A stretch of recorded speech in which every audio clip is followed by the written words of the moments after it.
Hai Sobat Samuel, berikut ini kami tunjukkan cara berinvestasi menggunakan aplikasi Star Mobile.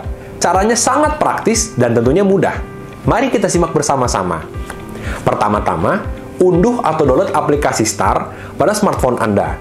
Tentu saja bisa melalui Google Play Store untuk Android dan juga App Store untuk iPhone. Setelah terdownload, buka aplikasi Star dan kemudian klik register online. Untuk saat ini, registrasi online hanya untuk WNI yang sudah memiliki iKTP saja ya. Lalu Sobat Samuel dapat melengkapi data-data pribadi Anda sesuai dengan iKTP tersebut. Dalam proses pembukaan rekening online ini, Sobat Samuel dapat memilih untuk menggunakan rekening dana nasabah atau RDN di BCA atau BRI, sesuai dengan rekening bank yang sudah Anda miliki. Untuk pemilik rekening bank lain, Anda dapat membuka rekening Star Samuel Sekuritas melalui website atau offline. Untuk kode referral, Sobat Samuel bisa mengisinya dengan nama teman atau kerabat yang menyarankan aplikasi Star kepada Anda. Kalau tidak ada yang menyarankan atau merefer, kode tersebut dapat dikosongkan saja. Setelah mengisi data nomor telepon dan juga email, kode OTP akan otomatis dikirimkan ke email Anda, sehingga Anda perlu memasukkan kode OTP yang tertera pada email tersebut di aplikasi Star. Setelah melakukan verifikasi OTP tersebut, Sobat Samuel dapat melanjutkan mengisi data diri sesuai dengan iKTP. Oh iya, Sobat Samuel yang belum memiliki NPWP masih tetap dapat membuka rekening Star dengan cara mengisinya di kolom NPWP dengan angka 0, yaitu sebanyak 15 kali. Selesai melengkapi data pribadi, pilih upload dokumen di menu bar bawah, kemudian upload foto iKTP, foto Anda bersama iKTP, dan juga foto tanda tangan Anda di atas kertas putih polos ya. Setelah semua data diinput, tunggu proses verifikasi data dan pengaktifan akun serta RDN dengan waktu tunggu maksimal 1 kali 24 jam ya selama hari kerja. Jika waktu tunggu tersebut terlewat, Sobat Samuel dapat mengecek email secara berkala karena kemungkinan ada kekurangan data atau ada kesalahan upload dokumen. Tentunya, tim Star Samuel Sekuritas akan menghubungi Anda terkait kekurangan data atau ada kesalahan proses melalui email atau telepon. Jika data sudah diverifikasi dan lengkap, registrasi akan diproses yang ditandai dengan adanya email pre-activation, berisikan client code dan juga password login.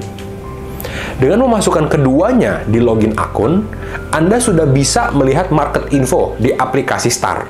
Namun, untuk mulai melakukan trading, Sobat Samuel harus menunggu proses pembuatan RDN atau rekening dana nasabah. Setelah proses pembuatan RDN selesai, akan ada email masuk, dan Anda harus transfer ke nomor rekening yang sudah tertera di email ya Sobat semua, sebagai syarat pengaktifan rekening tersebut. Anda bisa transfer dengan jumlah berapapun, karena kami tidak membatasi jumlah minimal untuk pengaktifan rekeningnya. Setelah deposit berhasil, tunggu email selanjutnya ya, untuk mendapatkan PIN trading. Dan setelah mendapatkan PIN trading, maka Sobat Samuel bisa langsung mulai ikut trading di aplikasi Star. Bagaimana? Mudah dan cepat kan? Selamat mulai perjalanan investasi ya Sobat Samuel bersama Star. Jangan lupa ya untuk follow YouTube, Instagram, Clubhouse, dan Telegram kita untuk tidak ketinggalan berbagai update dari Samuel Sekuritas Indonesia. Salam cuan! Selamat malam Sobat Samuel. Kita bertemu lagi di acara webinar Market Direction Outlook dan Strategi tahun 2022 bersama Samuel Sekuritas Indonesia. Pada hari ini, Rabu, tanggal 16 Maret 2022. Dan hari ini kita kedatangan tamu Bapak John D. Rahmat sebagai narasumber webinar kita. Sebelumnya, beliau adalah senior ekonom di Mandiri Sekuritas.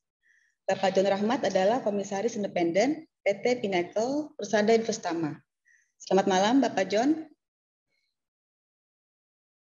Selamat malam. Ya. Kemudian hadir juga bersama kami Bapak Andri Sukamto dari Head of Private Group dan Individual Sales Samuel Sekuritas Indonesia. Pak Andri akan menjelaskan technical view. Selamat malam, Pak Andri. Malam, terima kasih. Iya, sebelum kita mulai webinar ini, kami akan bacakan rundown acaranya. Pertama akan dimulai dengan presentasi dari Pak John Rahmat, kemudian dilanjutkan dengan presentasi dari Pak Andri, dan sesi terakhir yaitu sesi tanya jawab. Ya, mari kita mulai acaranya. Pak John.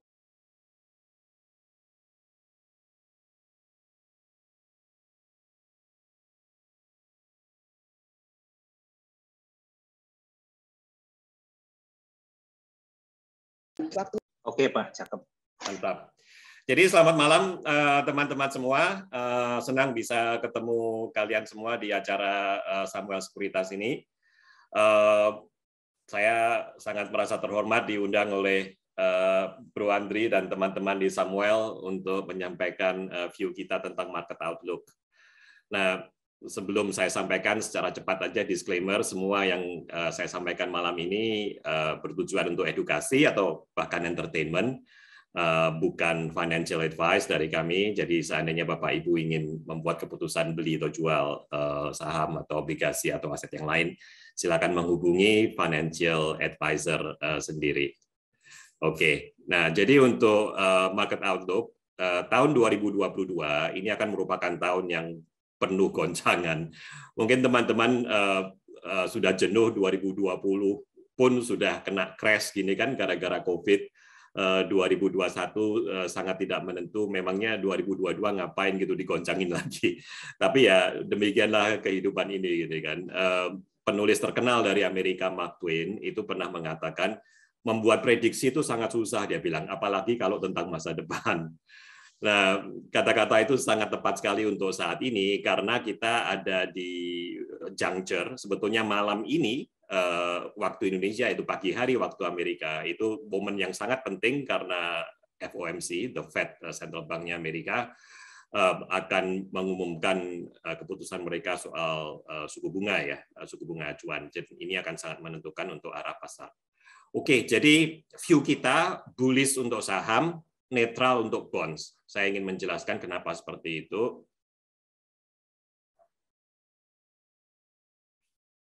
Kalau teman-teman bisa lihat, saya akan summarize positive points dan negative points-nya ya, risk factors-nya ya. Khususnya untuk Indonesia, sebetulnya perang Ukraina ini berita yang sangat bagus untuk Indonesia. Mungkin sangat menyakitkan dan menyedihkan dan seterusnya, tapi untuk saham Indonesia terutama ini berita yang sangat bagus. Nanti saya jelaskan kenapa. Kedua juga krisis COVID itu sudah dihandle dengan sangat baik oleh pemerintah Indonesia, dan saya yakin sebetulnya COVID itu sudah di latar belakang gitu. Kita tidak perlu terlalu heboh lagi soal COVID ke depannya. Dan poin yang sangat penting juga ketiga itu kebetulan level inflasi saat ini di Indonesia itu sangat rendah sehingga Bank Indonesia itu tidak mengalami pressure untuk menaikkan suku bunga yang sehebat seperti dihadapi oleh Central Bank Amerika. Itu semua positif, sangat positif untuk Indonesia. Kemudian untuk faktor-faktor negatifnya, yang pertama tentu saja berhubungan dengan perang Ukraina ini gitu, karena kalau nanti saya sebutkan juga soal skenario endgame-nya Ukraina, ada kemungkinan dari perang ini akan muncul global resesi, atau lebih buruk lagi stagflation, artinya di samping resesi inflasinya pun tinggi. Dan kalau ini benar terjadi, maka outlook-nya saham Indonesia pun, kalau kita ngomong 6-9 bulan ke depan ya, itu tidak terlalu indah juga.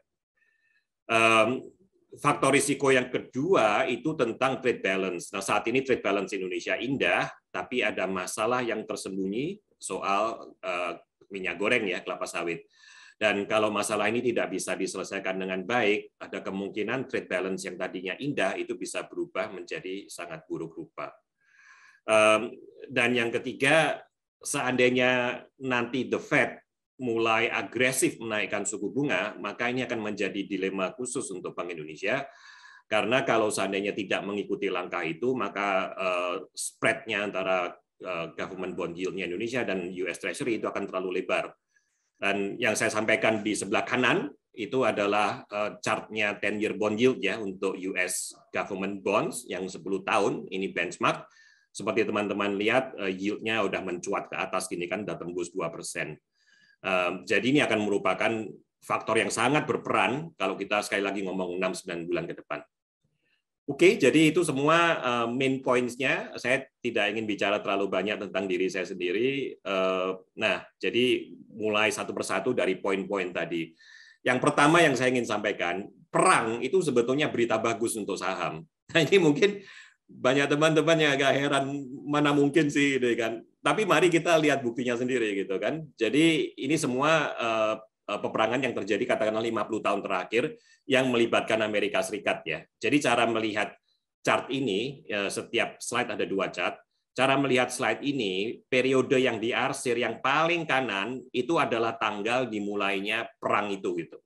Nah, periode yang diarsir ini 2 bulan sebelum perang itu dimulai, karena biasanya nggak langsung tiba-tiba meledak perang gitu kan, selalu ada build up prosesnya, udah ribut di media massa dan sebagainya, jadi pasar sebetulnya sudah bisa antisipasi gitu. Dan kita ingin menunjukkan apa yang terjadi 2 bulan sebelum perang itu dimulai dan kemudian apa yang terjadi setelah perang itu dimulai.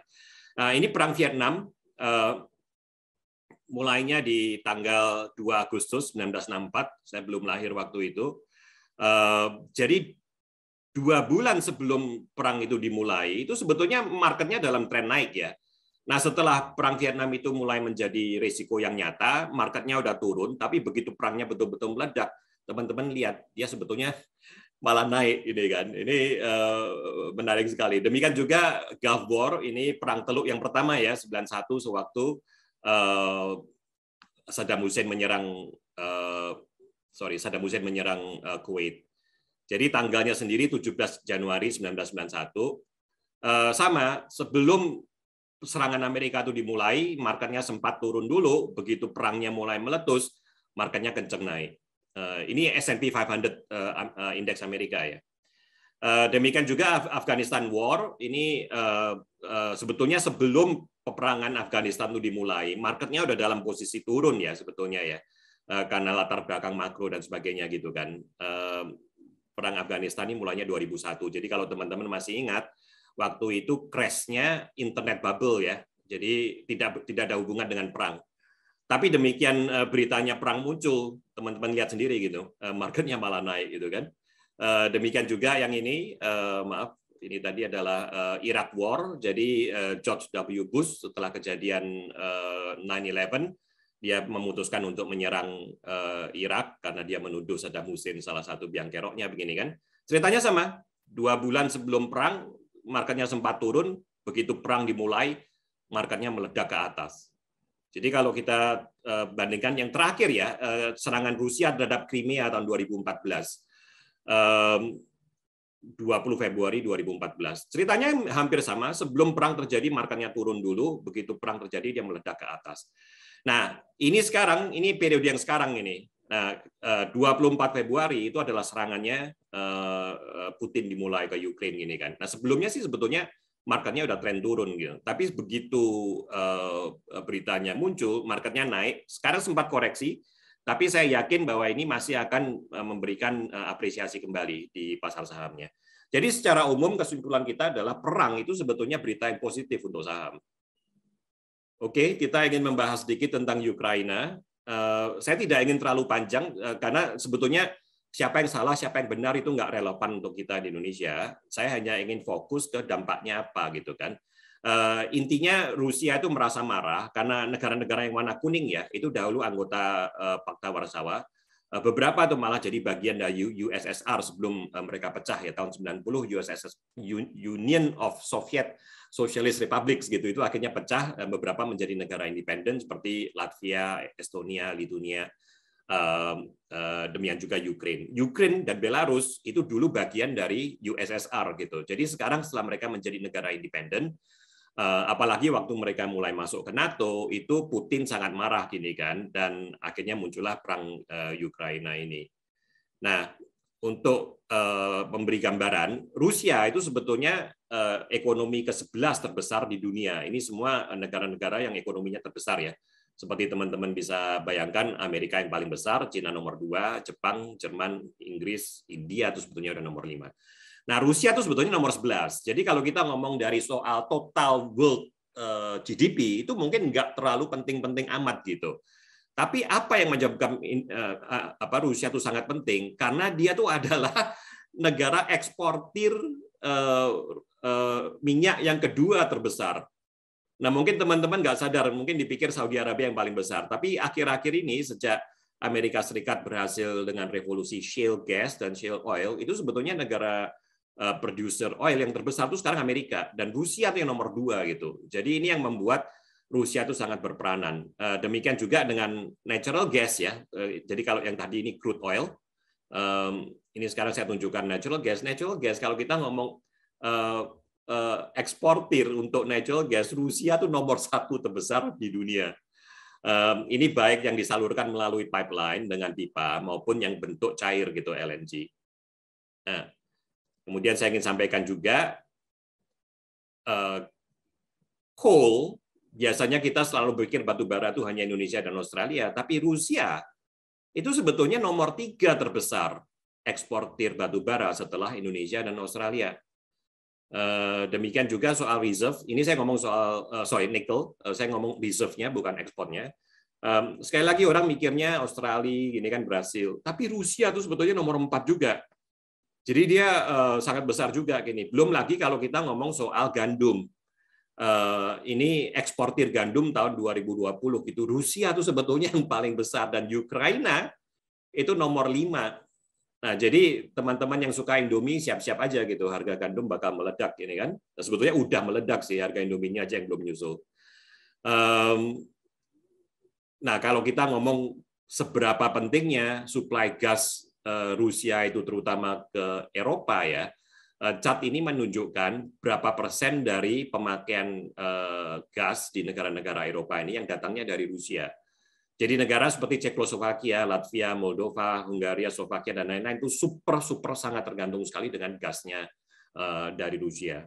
Jadi kejadian perang Ukraina ini menjadi sangat penting untuk ekonomi dunia, not necessarily because ekonominya Rusia sendiri besar, tapi karena Rusia itu adalah produsen banyak mineral gitu. Di samping yang semua tadi saya sebut, dia juga sebetulnya produsen yang besar untuk palladium, platinum, titanium dan lain-lain gitu. Jadi ini sangat mengganggu global ekonomi. Nah, jadi pertanyaannya kira-kira apa gitu dampaknya dari perang Ukraina ini? Tergantung dari bagaimana kita berpikir soal end game-nya gitu kan. Selesainya perang ini seperti apa. Nah, saya memakai analisanya Moody's di sini. Moody's seperti teman-teman tahu adalah salah satu dari credit rating agency yang terbesar di dunia gitu kan. Moody's mengatakan ada 2 skenario nih. Skenario yang pertama, penyelesaiannya cepat. Ini terjadi kalau Ukraina yang menang gitu. Dan intinya akhirnya gencatan senjata, Rusia merasa tidak sanggup mengalahkan Ukraina, ya udah gencatan senjata, mungkin tentaranya ditarik, kalaupun ditinggal cuma beberapa lokasi tertentu saja di Ukraina yang masih diduduki, tapi sebagian besar tentaranya akan keluar. Nah, kalau seperti itu, maka negara-negara Barat perlahan-lahan akan cancel mereka punya sanksi ekonomi gini kan, sehingga harga minyak yang tadinya $110 itu akan turun dengan cepat. Yang sebetulnya terjadi dalam seminggu terakhir ini. Nah, itu untuk saya sebetulnya nggak masuk akal gitu, karena market sudah tiba-tiba berpikir bahwa Ukraina akan menang gini kan. Ya memang selama udah 3 minggu ya, ini hari ke-21 dari serangan Rusia ke Ukraina. Memang selama ini militer Ukraina luar biasa sukses di dalam menghambat serangan Rusia. Tapi saya sangat nggak yakin kalau kita bisa mengatakan bahwa skenario 1 ini akan terjadi.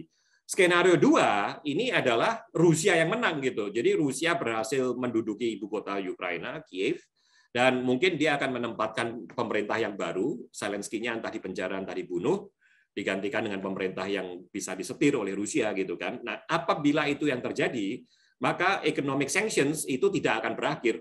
Mungkin Amerika, Eropa dan lain-lain akan mengatakan saya tetap akan teruskan itu sanction sampai tentara Rusia keluar dari Ukraina gitu kan. Kalau itu yang terjadi, maka harga minyak akan terbang ke $150 per barrel. Ini menurut Moody's ya. Dan bukan hanya ke 150, tapi akan stay di 150 mungkin untuk waktu yang sangat panjang. Jadi ini yang akan menyebabkan tadi saya katakan stagflasi tadi gitu. Jadi kalau kita ingin tanya siapa sih yang diuntungkan dan siapa yang akan dirugikan ini kan oleh perang Ukraina ini. Nah, ini pendapat kami ya di Pinnacle. Sebetulnya yang paling diuntungkan nomor satu itu Cina. Mungkin teman-teman merasa heran, kenapa kok gitu kan?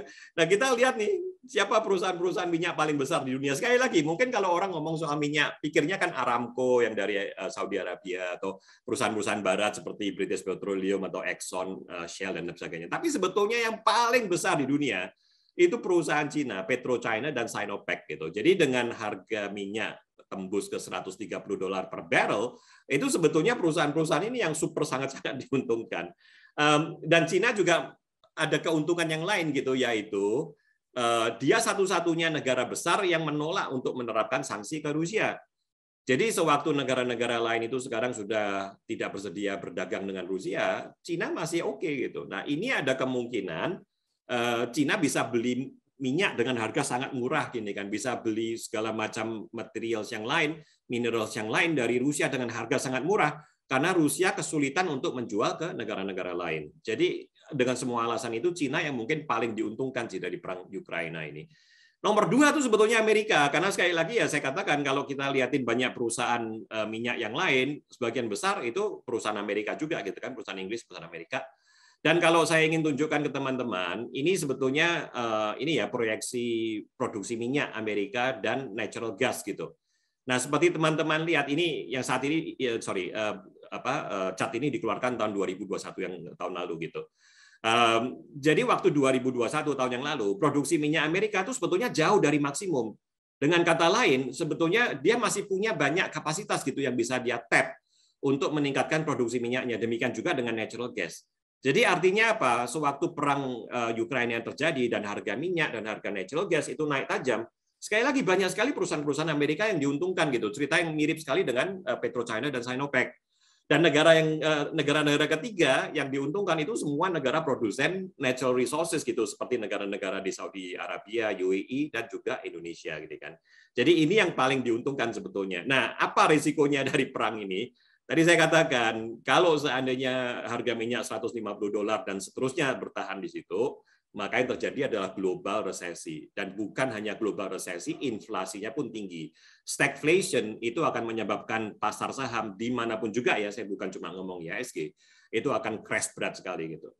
Dan potensi yang lain adalah Perang Dunia III. Nah, teman-teman semua tahu ketegangan yang muncul karena Ukraina ini kan.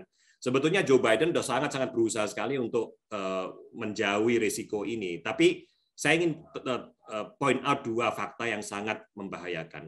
Fakta yang pertama, itu publik di negara barat, publik di Eropa, dan publik di Amerika, itu united sekarang. Mereka semuanya, atau katakanlah majority, itu sangat benci dengan tindakan Vladimir Putin gitu untuk menyerang Ukraina. Jadi seandainya muncul kebutuhan untuk Perang Dunia III, mungkin publik di Amerika dan negara Barat akan mengatakan oke, kita dukung penuh gitu, karena Rusia dalam hal ini ya, itu kelakuannya seperti bully begitu. Nah, itu yang tadinya warga sipil di Eropa itu sangat anti perang gitu. Jadi sebetulnya untuk mereka bisa tiba-tiba berubah haluan dan sangat mendukung militer, itu sebetulnya sesuatu yang Vladimir Putin salah kalkulasi dalam pendapat saya. Poin yang kedua adalah sekarang Amerika dan kita semua bisa melihat bahwa sebetulnya militer Rusia itu sangat tidak kompeten. Jadi kalau kita bandingkan nih tabel firepower, manpower-nya militer Rusia dibanding militer Ukraina, itu Rusia mungkin 5-8 kali lipat lebih besar dari Ukraina gitu. Karena itu tadi awalnya sewaktu mereka pertama menyerang dipikir berapa hari, seminggu mungkin selesai. Ini sudah hari ke-21, jauh dari selesai dan perlawanan Ukraina belum tuntas gini kan. Jadi dari sisi militernya Amerika maupun NATO, dengan mereka melihat bahwa performance-nya militer Rusia itu begitu weak ya, begitu tidak kompeten, maka prospek untuk Perang Dunia III itu tidak menakutkan lagi. Mereka kan sangat yakin kalau perangnya terjadi sekarang itu kita bisa menang gitu. Karena yang kita lihat seperti yang terjadi di Ukraina itu sangat tidak kompeten sekali.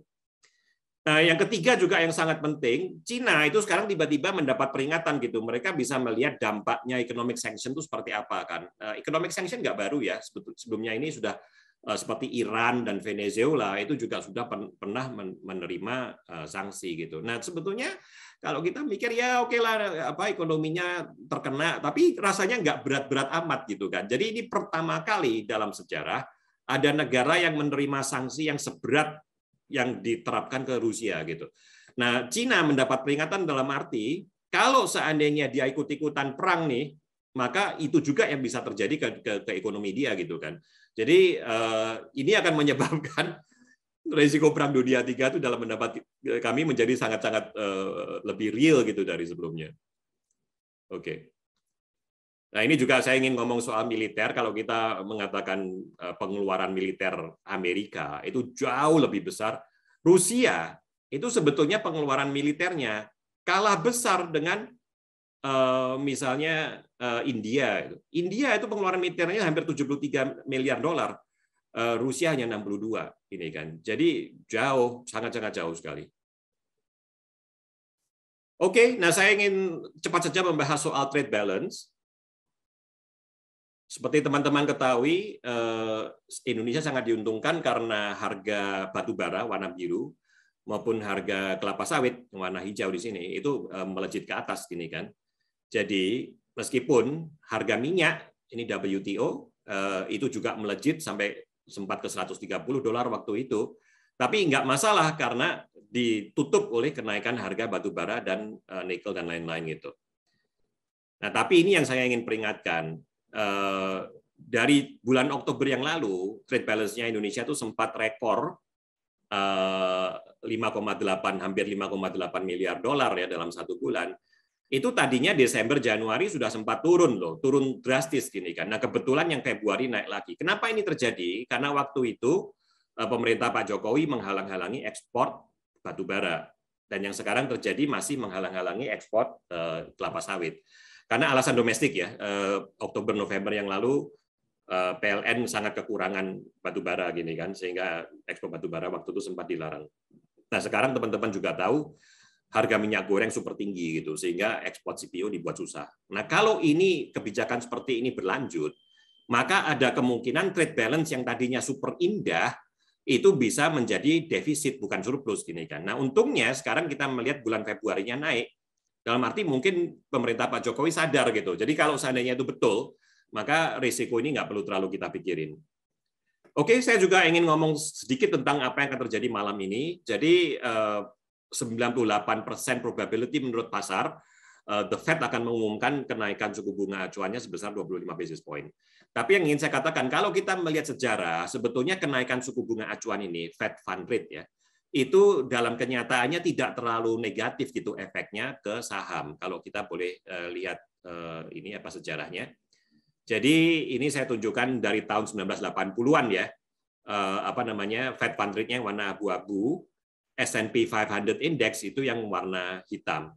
Nah, seperti teman-teman lihat nih, di tahun 80-an, akhir 80, 81, sewaktu tiba-tiba suku bunganya digenjreng ke atas gini kan, ya S&P-nya naik-naik aja, tenang-tenang aja, ya kemudian dia akan turun. Tapi sewaktu pertama periode kenaikan itu, dia nggak terlalu heboh gitu. Demikian juga kalau kita ngomong sekitar ini, 80 tahun 1983-an mulai dinaikin, demikian juga pasarnya ya relatif tenang. Demikian juga di sini tahun 88 ya, sewaktu suku bunganya mulai dinaikin. Demikian juga pasarnya tenang-tenang aja gitu, malah naik ini kan. Kemudian kita ngomong tahun 90-an gitu, dia turun. Nah di sini teman-teman perhatiin, ini dari tahun 94-an juga mulai dinaikin kan.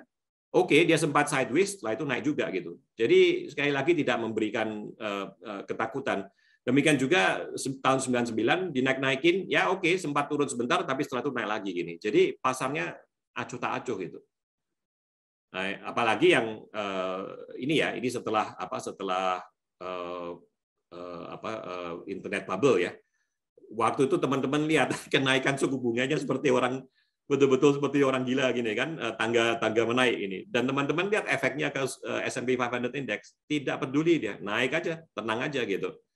Nah, yang terakhir ini mungkin nggak terlalu fair, tapi oke kita lihat aja dari 2016 nggak terlalu fairnya karena dari sisi balance sheet-nya ada quantitative easing ya. Tapi kita lihat aja bahwa oke meskipun suku bunganya dinaikin, tapi indeksnya juga naik terus gitu. Jadi yang ingin saya katakan sebetulnya kenaikan suku bunga acuan dari The Fed itu tidak perlu terlalu ditakutin sekali gitu. Efeknya ke saham Amerika itu sangat muted gitu. At best netral, kemungkinan bahkan positif. Nah, mungkin teman-teman tanya, kok aneh Pak John, kenapa begitu ya? Karena biasanya ya, sewaktu suku bunga itu dinaikin, itu artinya ekonominya lagi hot sekali gitu. Jadi ekonominya hot, inflasinya tinggi, maka central bank merasa perlu saya naikin suku bunganya untuk meredam inflasi itu gitu. Jadi orang yang melihat, investor tuh yang dilihat bukan suku bunga naik, tapi yang dilihat oh ekonominya hot. Itu yang menyebabkan indeks sahamnya naik. Oke, nah sekarang kita ingin ngomong soal ekspektasi pasar gitu saat ini tentang Fed Fund Rate hike, suku bunga acuan dan soal inflasi ya. Jadi saya ingin point out aja bahwa pertama nomor satu, kenaikan inflasi akhir-akhir bukan karena kuantitatif easing gitu. Kalau teman-teman lihat inflasinya itu sendiri yang warna merah muda ini itu adalah Consumer Price Index ya, Consumer Price Index-nya Amerika. Dan kuantitatif easing yang diwakili oleh balance sheet-nya The Fed itu yang warna biru. Jadi sewaktu pertama dinaikin dari 2008 ini krisisnya Lehman Brothers ya. Pertama dinaikin gitu kan dimulai kuantitatif easing, itu memang inflasi sempat naik. Tapi setelah itu teman-teman lihat inflasinya dalam posisi turun meskipun kuantitatif easing-nya naik terus gitu kan. Nah, bahkan di sini sewaktu dia udah tapering malah inflasinya malah naik gitu. Dan terakhir inflasinya juga naik sewaktu kuantitatif easing dimulai lagi. Tapi dari ini saya ingin katakan seolah-olah tidak ada hubungan langsung itu antara kuantitatif easing dengan inflasi. Nah ini yang saya perlu sampaikan. Producer Price Index ya, jadi inflasi di level producer itu biasanya yang menarik ke atas atau menarik ke bawah inflasi di level consumer. Yang produsen itu yang warna merah muda, yang Consumer Price Index itu yang warna biru gitu. Jadi sewaktu produsen price index-nya turun ya, sewaktu inflasi di level produsen turun, itu retail inflasinya turun. Nah, begitu producer price index-nya naik, retail inflasinya juga naik. Kenapa saya ingin point out itu? Karena hal ini yang saya ingin juga sampaikan, ini sekarang Indonesia ya, tadi itu semuanya Amerika. Nah, yang terjadi di Indonesia saat ini, produsen price index-nya juga dalam posisi tertarik naik ini. Jadi kalau kita mengikuti teori itu, berarti inflasi Indonesia, betul saat ini inflasi Indonesia masih relatif rendah ya, tapi ada risiko ini juga akan mulai tertarik ke atas gitu. Nah ini yang saya ingin sampaikan, ini adalah futures market untuk, jadi di Amerika tuh banyak sekali instrumen yang aneh-aneh. Ini salah satu instrumen yang menggambarkan ekspektasi pasar tentang kenaikan suku bunga acuan dari The Fed gitu. Ini angkanya di y-axis ini adalah satu kali itu berarti 25 basis point naiknya suku bunga. Nah, jadi ini untuk yang meeting FOMC yang disebutin nggak di sini? Oh ya ini dia. FOMC yang Maret 2002. Jadi untuk bulan ini ya. Itu tadinya sempat weighted average-nya tuh sempat 2 kali naik, artinya 50 basis point, tapi sekarang udah berkurang sekali. Sehingga ekspektasi pasar sekarang cuma 25 basis point, hanya 1 kali naik, 0,9 ini kan dekat 1 kali. Nah, tapi untuk yang berakhir Desember 2022, itu sekarang ekspektasi pasar udah mendekati 7 kali gitu. Jadi 7 kali itu artinya 1,75% naiknya. Dari yang awal ya, titik awalnya adalah 0,25% gitu kan. Jadi menurut pasar, pendapat pasar, di akhir tahun ini, suku bunga acuan Amerika yang tadinya 0,25 itu akan mengakhiri tahun ini di level 2%. Ini yang ingin saya sampaikan. Nah, ini sangat berbahaya sekali untuk bonds karena dengan sendirinya sewaktu jadi ini yang saya ingin tekankan, ini yang akan membuat bahayanya di pasar bonds. Karena itu kita netral soal bonds. Karena kalau seandainya nanti betul-betul bond yield-nya Amerika itu naik terus karena ekspektasi pasar itu ternyata benar, maka bonds-nya Indonesia juga akan kena dampak gitu. Kita nggak bisa menghindar dari itu. Nah, terakhir sekali saya ingin sampaikan soal ini, soal COVID. Nggak lucu ngomong tanpa ngomong COVID gini kan. Jadi saya ingin katakan, ini yang sebelah kiri ini adalah dunia, yang paling atas ini menggambarkan infeksi baru ya. Dan teman-teman lihat gelombang dari Omicron itu memang jauh lebih tinggi. Ini semuanya udah per 1 juta penduduk ya, supaya bisa dibandingkan antar negara ya. Karena kalau kita ngomong jutaan penduduknya sendiri kan antar negara kan lain-lain populasinya. Jadi supaya bisa dibandingkan, ini sudah per 1 juta penduduk. Nah, kalau kita banding-bandingkan dengan Delta dan lain-lain ya, ada varian Inggris, varian South Africa dan lain-lain, memang Omicron ini jauh lebih tinggi kenaikannya. Tapi kalau kita lihat yang di bawah, ini adalah angka kematiannya. Sekali lagi per 1 juta penduduk, angka kematian Omicron itu sebetulnya jauh lebih rendah dibanding puncak-puncaknya kematian varian-varian yang lalu gitu. Jadi intinya memang Omicron itu sangat infectious, gampang menyebar, tapi dia tidak separah varian-varian COVID yang lalu gitu. Dan yang paling penting kalau kita ngomong dunia, baik penyebaran infeksinya maupun angka kematiannya itu sebetulnya sudah dalam posisi turun. Nah, ini demikian juga dengan yang sebelah kanan ini Indonesia, kenaikan infeksi Indonesia oke, jauh lebih tinggi dibanding Delta yang lalu, tapi 1 sudah turun. Dan juga sekali lagi kalau kita ngomong angka kematiannya, meskipun udah mulai naik ya, tapi angka kematiannya itu jauh di bawah peak-nya sewaktu Delta yang lalu gitu. Jadi intinya Omicron ini tidak perlu ditakutin seperti Delta dan yang lain-lain. Ini semua saya sampaikan hal yang sama dengan negara-negara yang lain. Yang sebelah kiri di sini adalah Amerika Serikat, naik seperti orang gila, jauh lebih tinggi dari Delta dan lain-lain, tapi kemudian sudah dalam posisi turun. Kalau kita melihat angka kematiannya Amerika, oke, naik, tapi juga tidak separah yang lalu. Sebelah kanannya adalah Inggris, sama ceritanya, infeksinya naik tajam, tapi sekarang udah dalam posisi turun, dan juga angka kematiannya jauh di bawah angka kematian Delta dan lain-lain. Terakhir, ini saya ingin sampaikan kondisi Singapura sendiri. Seperti teman-teman lihat, ya, waktu kenaikan infeksinya luar biasa gilanya gini kan. Dulu waktu Delta maksimum hanya 5.000 orang per hari, di waktu Omicron sempat 26.000 orang per hari. Tapi kalau kita melihat angka kematiannya, sekali lagi tidak setinggi waktu Delta dan juga dalam posisi turun. Ini terakhir Thailand, sama ceritanya, dia udah naik melebihi Delta yang lalu. Tapi perhatikan ya, untuk Thailand maupun Singapura, dia belum terlalu banyak dalam posisi turun gitu, berbeda dengan Indonesia dan yang lain-lain. Tapi sekali lagi kalau kita melihat angka kematiannya Thailand, ini jauh lebih rendah dibanding dengan puncaknya sewaktu Delta yang lalu. Jadi dalam pendapat kami di Pinnacle, sebetulnya masalah COVID itu dalam pendapat kami sudah bukan masalah lagi gitu. Kita bisa melihat ke depannya dengan sangat positif bahwa kegiatan ekonomi bisa mulai dibebaskan sehingga harapan kita pertumbuhan ekonomi Indonesia juga jauh lebih kencang.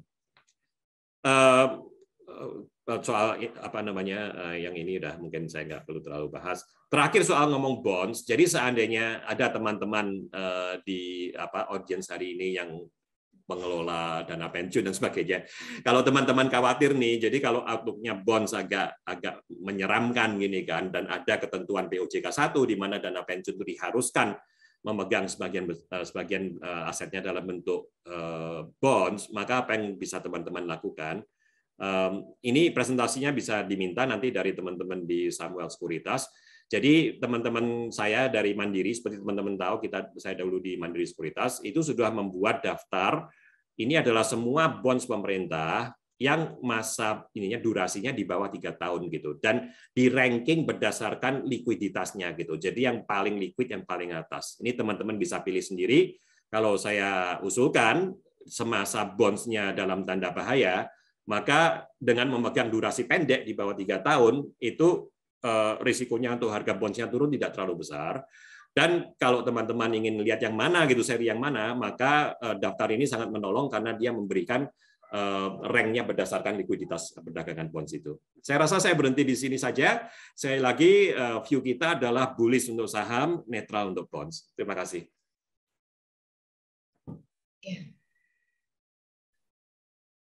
Terima kasih atas presentasi yang menarik dari Bapak John. Bagi Sobat Samuel yang telah memiliki pertanyaan, bisa chat di kolom Q&A ya. Kita lanjutkan dengan presentasi dari Bapak Andri. Waktu dan tempat kami persilakan, Bapak Andri. Ya, terima kasih Pak John, Mbak Fitri. Sebentar saya share screen dulu ya. Oke, slideshow. Sebelum ya.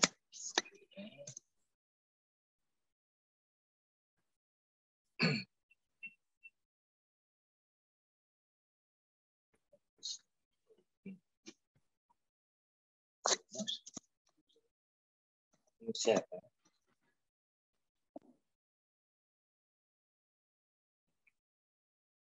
Ya. Oke. Ya, terima kasih teman-teman di sini. Juga ada Bu Miming nih selaku founder dari Samuel Sekuritas. Pak John juga terima kasih atas kesempatan dan waktunya untuk berbagi. Sudah lama sekali nih kita ketemu, hampir 6 tahun ya Pak ya. Sama-sama. Ketemu lagi. Ya, saya spesialnya urusan gambar menggambar.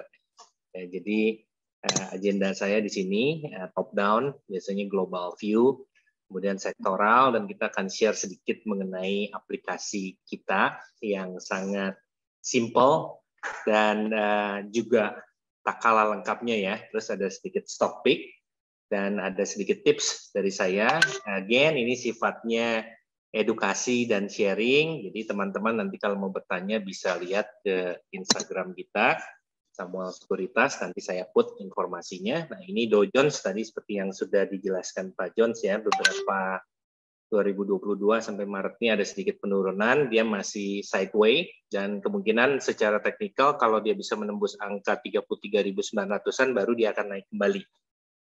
Nanti slide presentasi ini akan dibagikan, jadi jangan khawatir kalau angkanya ini kurang jelas ya. Nah, kemudian SPX juga sama, Standard & Poor's di 4.400, kalau bisa bergerak di atas ini baru dia akan melanjutkan naik kembali ke tren bullish-nya. Sementara ini short to mid-term-nya masih turun. Kemudian oil, nah ini dia oil. Tadi saya dengar dari Pak John, sektor CPO and commodity sangat diuntungkan ya. Kemarin sempat menyentuh angka $130 ya, tertingginya dia pernah di tahun 2008-2009 ya 146, dan terendahnya sempat bahkan di bawah $20 ya, sekitar 26-an kurang lebih. Nah, ini ada retrace sedikit, hari ini di 95,9 harganya, tapi saya akan cepat saja karena kan ini sifatnya makro ya, tadi gambaran besarnya sudah dijelaskan oleh Pak John. Nah, kemudian gold juga sama, komoditas, again seperti yang di-sharing oleh Pak John tadi. Ini gold tadi sempat menyentuh beberapa hari yang lalu harga tertinggi dia di 2075 atau 2070-an. Sekarang sudah retrace atau turun sedikit ya ke pullback levelnya di 1922-an. Nah, kalau menembus angka 2075, gold berdasarkan saya pakai Fibonacci projection ya, itu mungkin di kisaran 2.200-an konservatifnya ya, kurang lebih seperti itu. Nah, coal juga sama, tadi saya cek dia sempat menyentuh angka tinggi, kemudian sekarang lagi retrace. Retrace itu dalam istilah teknikal disebut istirahat sejenak. Jadi isu Ukraine ini kan kelihatannya masih belum selesai ya, tapi again sektor kita kayaknya diuntungkan ya. COVID kemarin pun sektor yang melibatkan mobilitas itu agak terhambat, tapi sektor digital, sektor yang tidak terlalu melibatkan mobilitas justru diuntungkan dengan adanya COVID atau orang-orang work from home ya. Jadi dengan chart ini kita bisa melihat shortcut-nya lah, gambaran singkatnya seperti apa. Nah, ini IDR kita kelihatannya masih stabil Pak, di 14.000-an sampai 14.300, high-nya pernah di 14.600-an, low-nya di 13.800-an. Jadi saya rasa range-nya pemerintah kita juga masih menjaga stabilitas rupiah kita terhadap US dollar ya. Nah, kemudian saya lihat ini sektor rotation-nya. Jadi sektor rotation ini terhadap IHSG ya, sektor-sektor apa saja seperti Jakfin ini dalam periode weekly, sektor finansial ada sedikit pelemahan, tapi ini sektor infrastruktur juga kalau dilihat di sini ada 4 kuadran, yang paling kiri atas itu improving, kanan leading, kanan bawah weakening, terus yang kiri bawah lagging. Jadi kalau sektor ini bergerak seperti jarum jam ya, dia yang mana yang mulai dari bawah naik ke atas, nah itu mungkin sektor-sektor yang kita mau perhatikan. Nah ini secara teknikal nih Pak untuk sektoral view-nya. Saya pakai function RRG, rotation sektoral.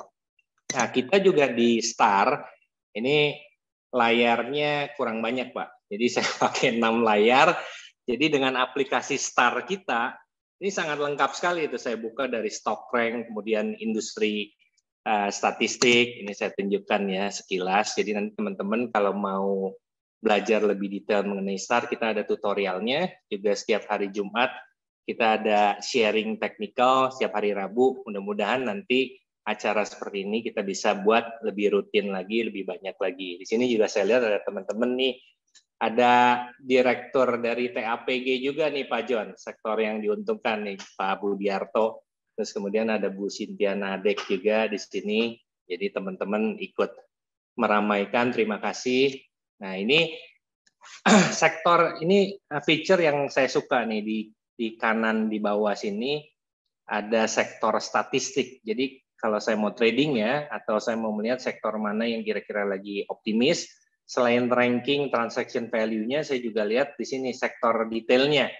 Ya kan, kita bisa klik, misalkan sektor finance, terus kemudian dia di sini finance hari ini cukup besar ya, dari sisi foreign atau domestiknya yang masuk, kita bisa lihat secara mendetail. Nah ini sektor finance hari ini juaranya adalah BCA, kemudian BRI, Mandiri, BNI. Kita bisa lihat dia punya net value-nya, ya kan? Ya, ini kebetulan saya pilih opsinya bisa dipilih tanggal berapa sampai tanggal berapa, kemudian sektornya dan foreign atau domestik atau all. Jadi kita bisa spesifik nih melihat yang masuk ke sektor tersebut apakah foreign atau lokal. Nah, ini masuk ke stock pick-nya, Pak. Tadi seperti yang saya sharing dan kebetulan cocok dengan Pak John, ya kan, CPO dan Call. Saya melihat industri digital juga, kita di Samuel melihat salah satu yang menarik adalah saham film ini, Pak, MD. Secara finansial dia hampir boleh dikatakan zero debt, ya kan, dengan kondisi COVID dan lain sebagainya, Netflix, WeTV, Disney Plus semua sudah masuk ke Indonesia. Disney saja subscribernya sudah sekitar 2,5 juta, sedangkan penduduk kita kan 270 juta. Jadi menurut saya sektor digital TV ini atau konten digital ini sangat menarik untuk diperhatikan nih Pak John. Jadi kebetulan ini menjadi topik atau saham-saham yang sangat kita perhatikan di Samuel. Jadi teman-teman bisa melirik saham ini untuk menjadi portfolio kalian untuk investasi ya. Nah, kemudian tadi dari CPO kita menjuarakan grupnya Pak Teddy Rahmat, Pak, ya kan sudah kenal dengan good corporate governance ya. Terus kemudian juga Pak Teddy juga sangat mahir dengan human capitalnya kan ya. Jadi leader-leadernya itu di sini ada Pak Budiarto salah satunya, juga tidak diragukan lah. Saya melihat sekarang lagi di level pullback. Jadi kalau kita lihat tadi indeks coal, kemudian indeks oil juga naik ke level tertingginya, kemudian dia retrace atau pullback ya kita katakan dalam technical. Jadi saya melihat kemungkinan ini ada potensi dia akan rebound naik kembali ke angka 900-an atau bahkan di 1000, konsensus analis itu 1000 atau 1100 ya. Jadi ini cukup menarik. Nah, ini MTEL juga salah satu yang kita perhatikan karena dia seperti Tower dan Tebik, Pak, dia terbesar ya di bawah Telkom. Jadi ini saham saya sharing sebagian dari beberapa saham yang saya perhatikan dan menarik untuk kita jadikan portfolio ya. Jadi dari sisi fundamental maupun teknikalnya kita perhatikan. Ini range-nya dari dia baru menembus level 805-nya. Kemudian dia akan menuju level 835 sampai 850 atau bahkan 900-an. Itu prediksi secara teknikal ya. Kemudian ASLC. Nah, ini masih downtrend boleh dikatakan sideway ya, tapi kita again melihat nih grup dari Pak Teddy Rahmat juga nih, Triputra juga. Dia adalah lelang mobil bekas, Pak. Dia sudah menggunakan teknologi artificial intelligence. Dan keunggulan atau positioning mereka yang kuat adalah mereka punya pool. Jadi dari sisi cost structure-nya itu sangat sudah unggul, Pak. Kalau kita compare dengan industri sejenis di global, Jepang dan lain sebagainya, ternyata pasar second car itu lebih besar daripada new car. Nah, ini sangat menarik sekali. Tapi mungkin saat ini volatilitasnya belum tinggi, tapi menurut saya dan kita lihat konsensus analis nih di angka 350 bahkan sampai 450-an. Jadi upside potensialnya masih sangat besar menurut saya. Nah, itu 4 saham. Nah, ini dari sisi edukator, Pak. Saya selalu bilang nih ke teman-teman ketika saya sharing atau ngajar, kita harus invest di apa dulu yang utama.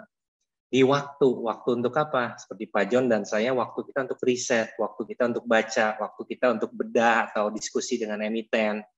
Ya kan? Terus kemudian yang kedua adalah di edukasi. Edukasi apa? Ya, kita harus belajar tadi bagaimana cara membaca laporan keuangan misalkan. Kemudian juga bagaimana kita membaca chart yang sederhana, dan kebetulan kita dari Samuel memberikan edukasi tersebut. Jadi Samuel sangat pro dengan education, Pak. Jadi kalau Pak John mau ngirim timnya untuk sharing-sharing dan di seputar education, kita sangat pro dengan education, Pak. Nah, kemudian yang poin yang ketiga yang tak kalah penting adalah tools dan information. Tadi saya sudah sharing ya fitur STAR kita sangat lengkap, ya juga simple, sebenarnya mudah dipelajari. Saya mungkin sekitar beberapa hari atau 1 minggu saya sudah hampir menguasai hampir seluruh fiturnya ya. Kita jadi sangat sederhana dan komplit lah menurut saya, dari grafik dan chartnya juga ada. Nah, kemudian yang ini ada sedikit typo, what you cannot buy adalah poin yang paling penting nih. Seperti Pak John, juga saya yang hampir 20 tahun di industri ya. Ini yang nggak bisa dibeli nih, ya kan? Makanya ada fund manager ya Pak ya. Karena experience atau pengalaman ini sangat mahal. Nah, ini sesinya singkat, saya coba pack-in. Pak John juga yang biasa sharingnya 90 menit, ya kita pack 30 menit, Pak. Mudah-mudahan bisa bermanfaat, lain kali kita bikin lebih banyak lagi. Nah, ini adalah sosmed kita. Jadi teman-teman kalau cari informasi, IG kita Samuel Sekuritas, kemudian kita juga ada TikTok. Selingan, Pak, kita bikinin rekomendasi yang kreatif-kreatif. Kemudian kita ada YouTube juga, Samuel Sekuritas, Telegram, Samuel Stock Updates. Sudah lebih dari 1.000 kalau nggak salah subscribernya. Dan ini saya dari grup private group and individual sales dari Samuel Sekuritas, IG saya Andri.st. Mobile phone, nanti silakan kalau ada pertanyaan yang tidak terjawab karena waktu kita sangat singkat ya. Sekian dari saya. Kalau ada pertanyaan, feel free untuk Pak John dan saya kembalikan ke Mbak Fitri. Ya, terima kasih atas presentasi dari Pak Andri. Sekarang kita lanjutkan ke acara terakhir, yaitu sesi tanya jawab. Silakan Sobat Samuel yang ingin bertanya bisa chat di kolom Q&A ya. Nah, mari kita lihat pertanyaan yang sudah masuk ke kolom Q&A. Pertama saya akan bacakan dari pertanyaan dari Bapak Edi. Ya, Pak, risk atau risiko apa yang harus diperhatikan untuk IHSG, sektor yang diuntungkan dan yang perlu dihindarkan? Ya, silakan Bapak John atau Bapak Andri bisa menjawab. Mungkin Pak John, silakan Pak John. Makro nih kayaknya. Oke, jadi cepat saja. Saya ingin memanfaatkan pertanyaan ini soal tadi ya, kita memperhatikan seperti Bro Andri sudah mengilustrasikan, banyak harga-harga resources itu yang retracing saat ini kan, dimulai dari minyak yang dia sempat menyentuh 130, sekarang tinggal $95 dan sebagainya kan. Jadi semua kita lihat, apakah itu batu bara, apakah itu nikel, apakah itu emas dan lain-lain. Nah, jadi saat ini seolah-olah industri yang eksportir, dollar earners ini dalam situasi yang berat. Sebetulnya untuk saya, kita perlu melihat alasannya apa gitu. Jadi sewaktu harga minyak itu pertama turun minggu lalu, saya liatin gini. Jadi waktu itu ada salah satu pejabat Ukraina yang mengatakan bahwa perundingan gencatan senjata gitu antara Ukraina dan Rusia itu berjalan dengan baik, kata dia gini. Jadi pasar membaca berita itu seolah-olah bahwa tadi teman-teman ini kan ada skenario 1, skenario 2 gini kan dari Moody's, di mana skenario 1 itu adalah Ukrainanya yang sukses, gencatan senjata cepat terjadi, tentara Rusia keluar dari Ukraina. Nah, jadi oleh pasar berita itu dibaca sebagai konfirmasi dari skenario 1. Tapi terus terang dalam pendapat saya sangat tidak yakin gitu, karena ya sampai hari ini perangnya jalan terus gini kan, kota-kota seperti Kiev, Mariupol dan sebagainya terus-menerus dibom gitu. Jadi untuk saya kalau kita ngomong bahwa skenario 1 yang benar nggak terlalu convincing. Begitu juga kemudian 2-3 hari terakhir itu angka COVID di Cina melonjak tajam, dan Cina, Hong Kong, Macau itu adalah satu-satunya pemerintah yang terakhir di dunia yang masih getol sekali untuk lockdown gini kan, dikit-dikit lockdown, dikit-dikit lockdown. Karena mereka punya policy itu namanya zero COVID gitu. Jadi mereka tidak menginginkan sedikit pun ada infeksi. Yang dalam pendapat saya nggak mungkin gitu. Tapi ya udah mereka bersikeras. Jadi saat ini provinsi Jilin itu semua di Northeast China itu semuanya di lockdown, kota Shenzhen itu semuanya di lockdown, sehingga muncul interpretasi dari pasar bahwa sekarang ekonominya Cina akan kenaan gitu karena terlalu banyak lockdown gini kan. Ini untuk saya juga, dan kemudian efeknya ke komoditas adalah berarti demand-nya dari Cina akan berkurang sekali, sehingga harga-harga komoditas itu turun gitu. Nah, dalam pendapat saya ini sekali lagi nggak betul. Karena nomor satu, betul terjadi lockdown, tapi tergantung berapa lama lockdown-nya itu akan berlangsung gitu kan. Kalau seandainya cuma seminggu, 2 minggu, ya mungkin efeknya ke ekonomi nggak begitu parah. Jadi untuk saya, kalau semua alasan itu ternyata tidak benar, maka retracing dari berbagai harga-harga komoditi tadi itu akan kembali berbalik ke atas.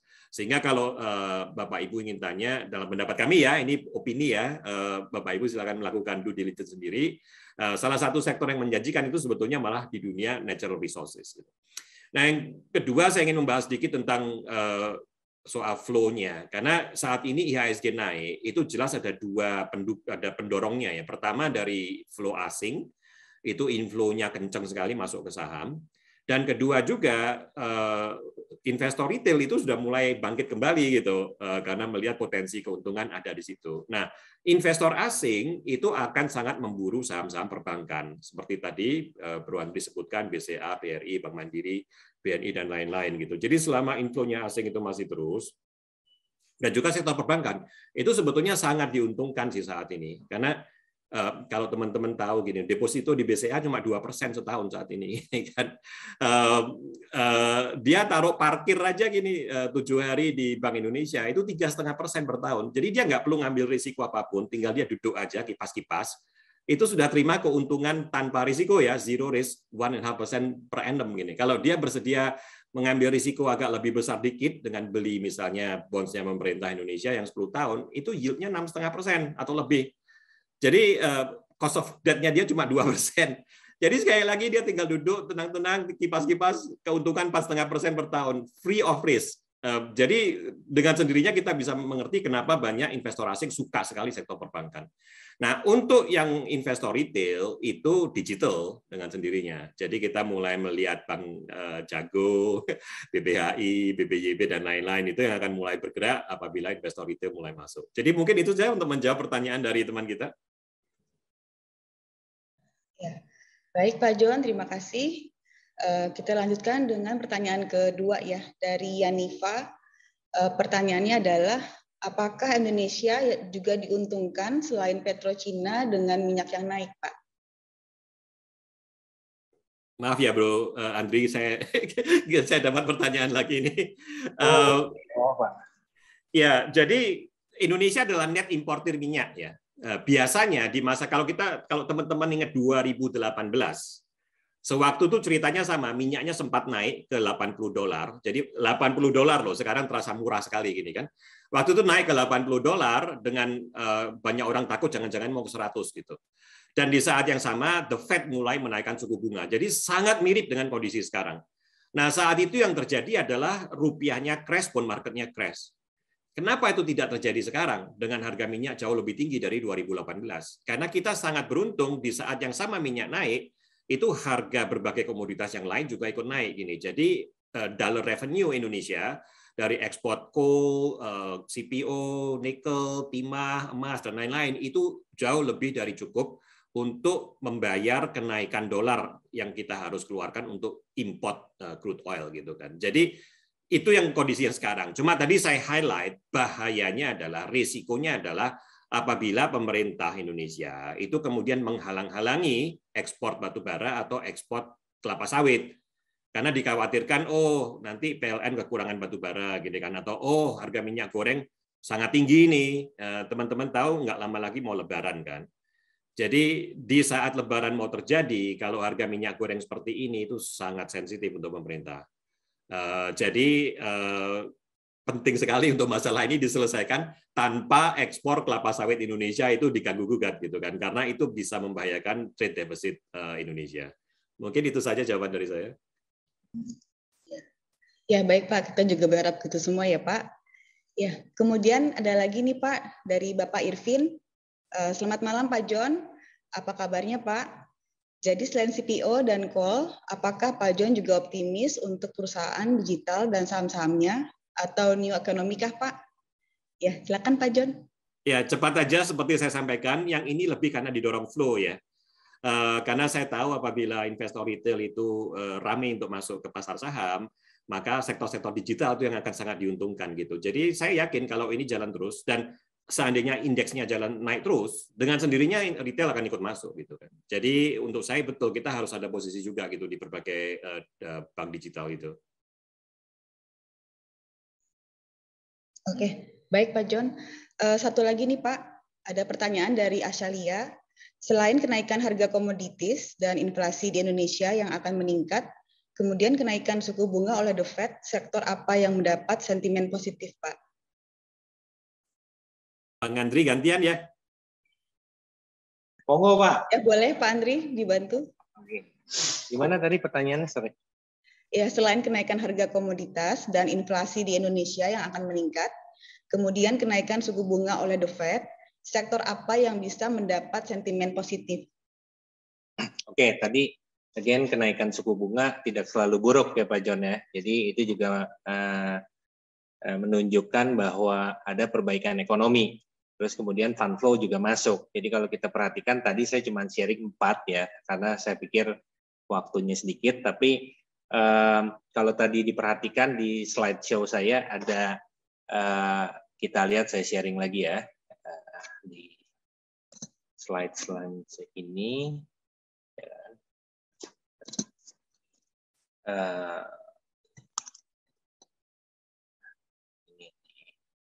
Nah, ini belum berubah ya. Ini share. Nah, ya agak kecil tapi nggak apa-apa. Kita zoom aja. Ini banking nih. Kalau dilihat asing ini udah masuk tuh. Kalau dilihat net value-nya, kemudian foreign only, even today ya, bahkan hari ini BCA, BRI, Mandiri, BBNI, ya kan, Harto, BBYB, ini ada double ya mungkin dari capture-nya. Itu saham-saham dari perbankan yang cukup menarik untuk diperhatikan. Nah, juga tadi saya sangat senang dengan digital content ya, kalau kita lihat YouTube dan saya sering sekali nonton di Netflix, kemudian Disney dan lain sebagainya, itu waduh, ya kan, potensial pasarnya karena kita secara populasi pun nomor 4 di dunia ya. Jadi kalau menurut saya tadi selain oil, CPO, digital bank, dan juga bank-bank kita yang secara fundamental juga kuat ya, namanya udah terkenal seperti BCA tadi, BRI, Mandiri, BNI. Kemudian BTN juga menarik karena book value-nya udah di bawah 1 nih Pak, 0,8 saya perhatikan nih sekilas. Tapi again, tadi ada pertanyaan target IHSG ya. Sebelum lupa mungkin saya sharing sebentar ya Pak John ya. Nah ini barusan saya analisa nih secara teknikal, kita di 6.990-an ya. Jadi hampir menembus angka 7.000-an. Nah, target saya ini sekitar 7.200 sampai 7.400 nih kalau secara teknikal ya. Tapi kita lihat nanti apakah komoditas ataukah dari perbankan atau tadi fund flow yang masuk ke ke emerging market ya, karena memang dana atau likuiditas di sana itu diuntungkan, gitu ya Pak John ya. Jadi mudah-mudahan saya menjawab. Silakan saya kembalikan lagi ke Mbak Fitri. Ini ngomong-ngomong saya ingin menyampaikan saya sangat kagum loh, Bro Andri memakai fungsi itu relative rotation graph di Bloomberg. Itu sebetulnya tools yang sangat canggih loh. Saya impress sekali Bro Andri memakai tool itu. Thank you. Saya pernah ketemu sama kreatornya bahkan Pak, si Pak Julius waktu IFTA Technical Analysis Conference di Tokyo. Oke, baik. Personal ya, jadi saya pakai aja. Ya, itu kita bisa melihat kan sektor rotation-nya, sektor yang mana dulu. Ya. Jadi untuk menyampaikan secara singkat aja, relative rotation graph itu membandingkan performance masing-masing sektor terhadap indeksnya yang lebih umum gitu. Jadi kalau di Indonesia terhadap IHSG ya. Jadi dia ingin melihat sektor mana yang relatif outperform gitu dibanding IHSG dan sektor mana yang lagi jebol. Jadi untuk pertanyaan-pertanyaan seperti baiknya sektor mana gitu kan, ini sebetulnya tools ini sangat menarik sih. Jadi saya sangat kagum nih. Saya harap juga ada elemen dari ini yang mungkin bisa masuk ke STAR juga ya untuk membuat STAR-nya lebih bersinar lagi nih. Ya. Pak John, Pak Andri, ya ini ada lagi pertanyaan berikutnya dari Bapak Suhardi. Bear case dan bull case skenario pasar saham di Indonesia, main triggernya apa? Dan target DCI-nya akhir tahun berapa? Ya, monggo Pak John. Ya, mungkin silakan Pak. Ya, terima kasih. Triggernya tadi seperti saya katakan, sebetulnya yang terjadi malam ini itu sangat penting gitu. Jadi ada dua kemungkinan. Kalau suku bunganya naik itu sudah 98% diyakini pasar akan naik ini kan 25 basis. Pertanyaannya tuh lebih ke apakah kemudian dalam menjelaskan keputusan itu the Fed akan bersuara bullish atau bersuara bearish. Saya harus bersuara lebih lebih ingin mengetatkan lagi ke depannya atau akan lebih dovish gitu, akan lebih memperingan. Nah, kalau seandainya dia ngomong, oh ini inflasi sangat bahaya, setelahnya kalau saya naikin, itu mungkin market akan masuk jurang malam ini di Amerika. Tapi kalau dia mengatakan, oh tiba-tiba Ukraina perang ini kan, jadi memang betul bahwa inflasi naik tajam, tapi pendorong inflasi naik itu adalah supply disruption gitu, karena Rusia yang merupakan supplier banyak mineral itu kena economic sanctions, maka dengan sendirinya harga-harga itu naik gitu kan. Nah, kalau saya naikin suku bunga The Fed, nggak ada gunanya dalam menghadapi supply disruption. Rusia nggak bisa ekspor minyak, tetap aja nggak berubah. Ini dia mau naikin suku bunga seperti apa gitu kan. Jadi harapan saya pribadi sih, The Fed ngomongnya akan lebih dovish gitu. Baik, saya akan naikin suku bunga karena saya admit bahwa inflasinya tinggi. Tapi selanjutnya mungkin saya akan review, observe, dan sebagainya gini kan. Jadi bahasanya nggak terlalu galak gitu ya. Nah, seandainya itu yang terjadi, maka pasarnya Amerika malam ini akan terbang. Dan kalau itu terjadi, maka pasar Asia termasuk IHSG besok juga akan terbang gitu kan. Jadi itu dari sisi positifnya. Nah, kalau ditanya trigger apa untuk sisi negatif, kita harus melihat 6-9 bulan ke depan. Karena kalau ternyata tadi jadi kelanjutannya perang Ukraina itu seperti apa gitu. Nah, pasar tadi sewaktu dia menurunkan harga minyak dan lain-lain itu menunjukkan pasar punya opini, oh Ukraina akan menang. Gitu kan. Ukraina akan menang, jangan khawatir gitu, nggak lama lagi gencatan senjata, tentara Rusia keluar, sanksi berakhir. Itu dalam pendapat saya terlalu optimis sekali gitu, karena meskipun Ukraina saat ini sangat sukses, tapi kekuatannya Rusia berlipat-lipat ganda lebih besar. Jadi untuk saya sebetulnya probabilitas skenario 2 dari Moody's itu lebih mungkin. Nah, kalau itu terjadi, sanctionnya berjalan terus nih, berbulan-bulan jalan terus, harga minyak tetap berada di $150, seluruh dunia akan global resesi. Kalau itu terjadi ya 6-9 bulan ke depan ya maaf, seandainya pun IHSG sempat 7.400 itu nanti akan melorot lagi gitu.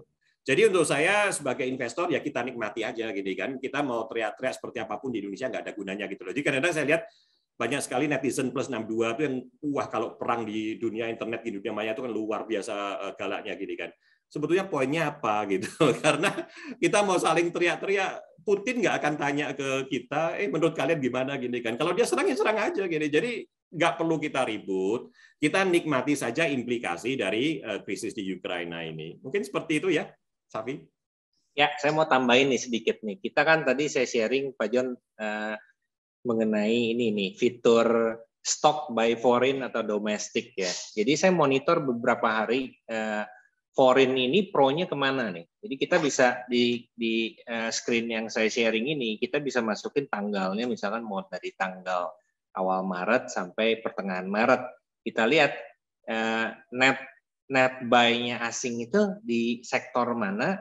Nah, kemudian kalau kita klik sektor per sektornya, dia langsung pilih nih, langsung terbuka Windows yang tadi detailnya Pak. Jadi ini kalau saya persingkat mungkin money flow-nya Pak, fund flow-nya itu kemana.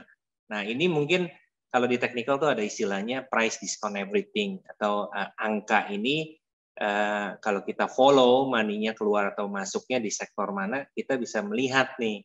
Jadi kita bisa antisipasi dulu Pak, kita masuk ke sektor mana atau kita keluar ke sektor mana, atau yang disebut dengan follow the big money. Gitu Pak, kurang lebih. Gimana Pak John? Mantap, mantap.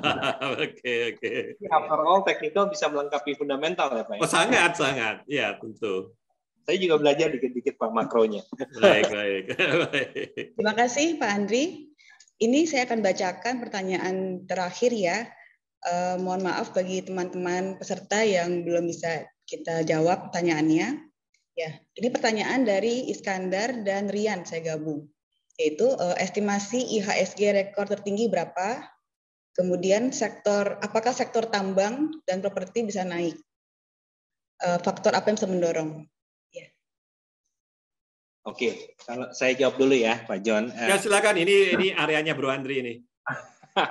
Ya kalau tadi IHSG prediksi saya kalau dia berhasil menembus 7.000-nya ya, beberapa hari atau minggu ini atau minggu lalu sudah dites new high ya. Jadi saya rasa ada potensi dia ke arah 7.200, 7.400 secara teknikal ya.